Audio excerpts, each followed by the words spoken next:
നമസ്കാരം. രുചിമേളത്തിലേക്ക് എല്ലാവർക്കും സ്വാഗതം. ഞാൻ സ്മിത. ഞാൻ മഞ്ജു.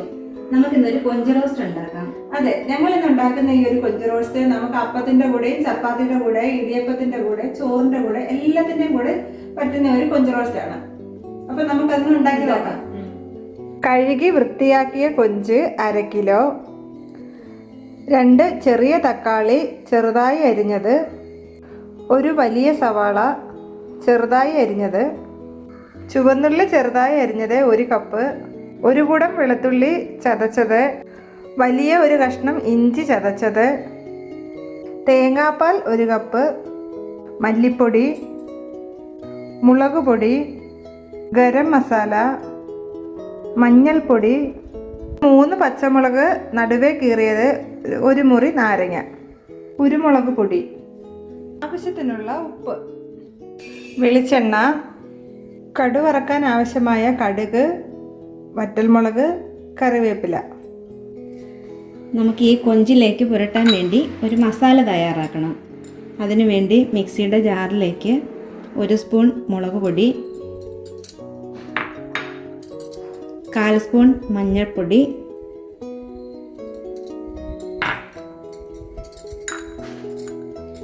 1 സ്പൂൺ കുരുമുളക് പൊടി, വെളുത്തുള്ളി ചതച്ചത് 1 സ്പൂൺ, ഇഞ്ചി ചതച്ചത് 1 സ്പൂൺ, കൊച്ചുള്ളി ചെറുതായി അരിഞ്ഞത് 3 സ്പൂൺ, ഗരം മസാല 1/2 സ്പൂൺ, കറിവേപ്പില, 1 നാരങ്ങയുടെ പകുതി നമുക്ക് പിഴിഞ്ഞ് ചേർക്കാം, അല്ലെങ്കിൽ വിനാഗിരി ആയാലും മതി.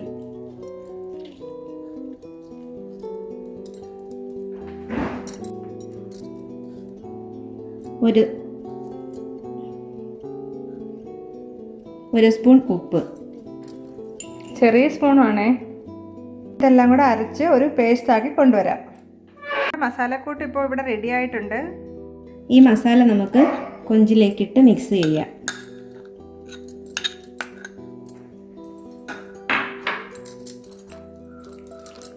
ഇതിലേക്ക് കുറച്ച് വെളിച്ചെണ്ണ കൂടി ഒഴിച്ച് മിക്സ് ചെയ്യണം. ഇത് മിക്സ് ചെയ്ത് വെച്ചേക്കണോ മഞ്ജു? മിക്സ് ചെയ്ത് നമ്മളൊരു 1/2 മണിക്കൂർ വെച്ചേക്കുന്നതാണ് ഏറ്റവും നല്ലത്. നമുക്ക് സമയമില്ലെങ്കിൽ ഒരു 10 മിനിറ്റെങ്കിലും വെച്ചേക്കണം. ഈ മസാല എല്ലാം ഇപ്പോൾ കൊഞ്ചിനകത്ത് നമ്മൾ പുരട്ടി വെച്ചിട്ടുണ്ട്. ഇതൊരു 10 മിനിറ്റ് ഇരിക്കട്ടെ. പാൻ അടുപ്പിൽ വെച്ച് ചൂടായി നമുക്ക് അതിലേക്ക് എണ്ണ ഒഴിച്ചു കൊടുക്കാം. എണ്ണയിലേക്ക് നമുക്ക് കുറച്ച് കറിവേപ്പില ഇട്ട് കൊടുക്കാം.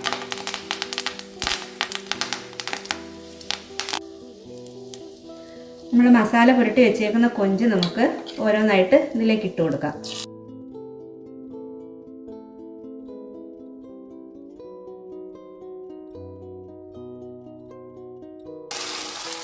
നമ്മുടെ കൊഞ്ചിൻ്റെ ഒരു സൈഡെല്ലാം നല്ലതായിട്ട് മുരിഞ്ഞിട്ടുണ്ട്. നമുക്കൊന്ന് തിരിച്ചിട്ട് കൊടുക്കാം.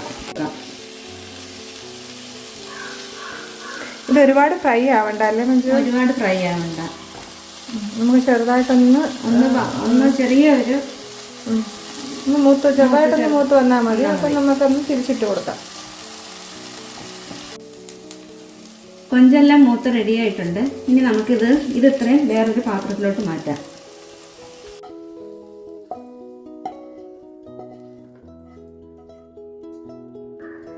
ഇനി നമുക്കിതിന് ആവശ്യമായ മസാലകൾ തയ്യാറാക്കാം. അതിന് വെളിച്ചെണ്ണ ഒഴിക്കുക. അതിലേക്ക് 1 സ്പൂൺ കടുക് ഇട്ട് കൊടുക്കാം.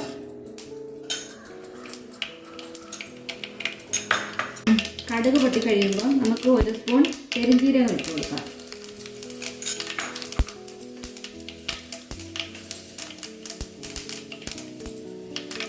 ഒരു മുളക് പൊടിച്ചിട്ട് കൊടുക്കാം. കറിവേപ്പില ഇട്ട് കൊടുക്കാം. ഇതെല്ലാം മൂക്കട്ടെ.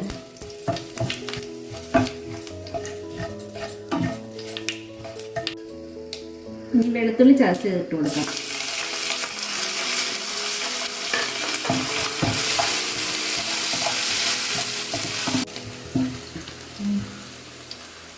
ഇഞ്ചി ഇട്ട് കൊടുക്കാം.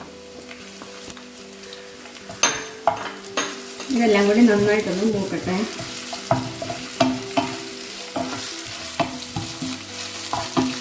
ഈ സവാളയും ഇട്ട് കൊടുക്കാം.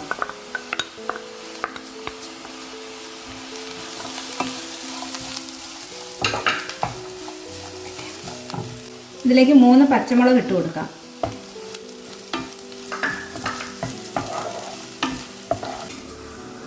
നമുക്കിതിലേക്ക് 1 സ്പൂൺ ഉപ്പിട്ട് കൊടുക്കാം. നമ്മൾ കൊഞ്ചിനകത്ത് ഉപ്പ് ചേർത്തിട്ടുണ്ട്, അപ്പോൾ അതനുസരിച്ച് മസാലയ്ക്കകത്ത് ഉപ്പിടാം. ഇനി 2 ചെറിയ തക്കാളി ഇതിലേക്ക് ഇട്ട് കൊടുക്കാം. തക്കാളി ഉള്ളി എല്ലാം കൂടെ ഒന്ന് വഴണ്ട് വരട്ടെ.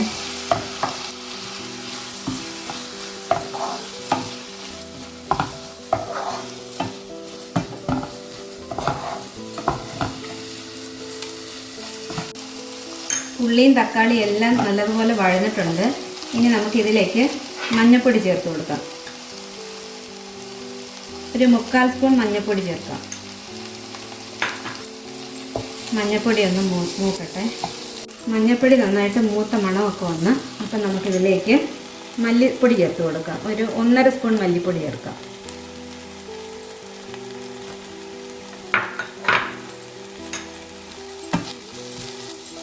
മല്ലിപ്പൊടിയുടെയും പച്ചമണമൊക്കെ ഒന്ന് മാറട്ടെ.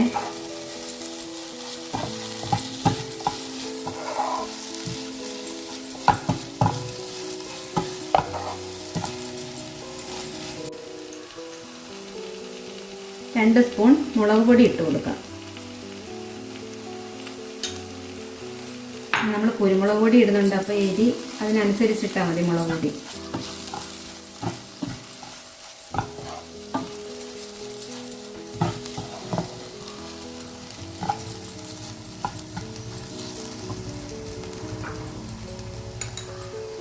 ഒരു സ്പൂൺ കുരുമുളക് പൊടി ഇട്ട് കൊടുക്കാം.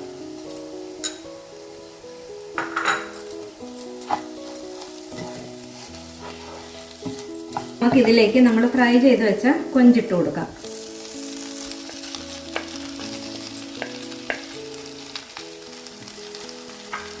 നന്നായിട്ടൊന്ന് ഇളക്കി കൊടുക്കാം. കൊഞ്ചും മസാലയും എല്ലാം കൂടെ ഒന്ന് പിടിക്കട്ടെ. നമുക്ക് ഗരം മസാല കൂടെ ഇട്ട് കൊടുക്കാം. 1 സ്പൂൺ ഗരം മസാലയും ഇട്ട് കറിവേപ്പിലയും ഇട്ട് കൊടുക്കാം.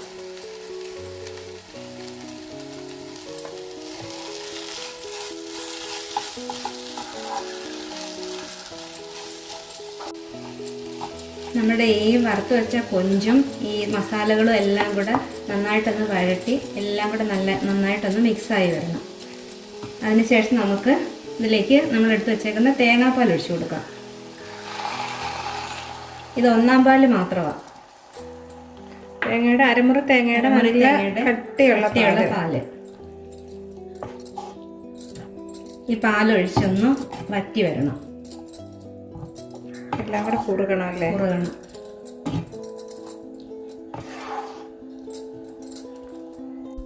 ഇതിന് നന്നായിട്ട് ഗ്രേവി വേണ്ടുന്നവർ ഈ ഒരു പരുവാവുന്ന സമയത്ത് സ്റ്റൗ ഓഫ് ചെയ്താൽ മതി.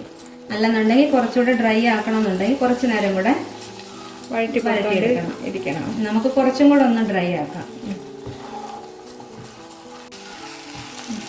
ഇതിപ്പോൾ റെഡി ആയിട്ടുണ്ട്. നമുക്ക് സ്റ്റൗ ഓഫ് ചെയ്യാം. കുറച്ച് കറിവേപ്പിലയും കൂടെ ഇട്ട് കൊടുക്കാം.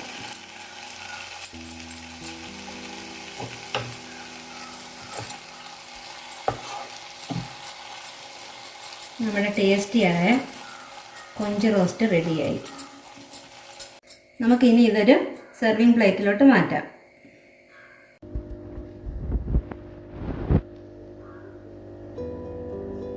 ഈ ഒരു വീഡിയോ നിങ്ങൾക്ക് എല്ലാവർക്കും ഇഷ്ടമായെങ്കിൽ ലൈക്ക് ചെയ്യണം, ഷെയർ ചെയ്യണം, സബ്സ്ക്രൈബ് ചെയ്യണം. Thank you. Thank you.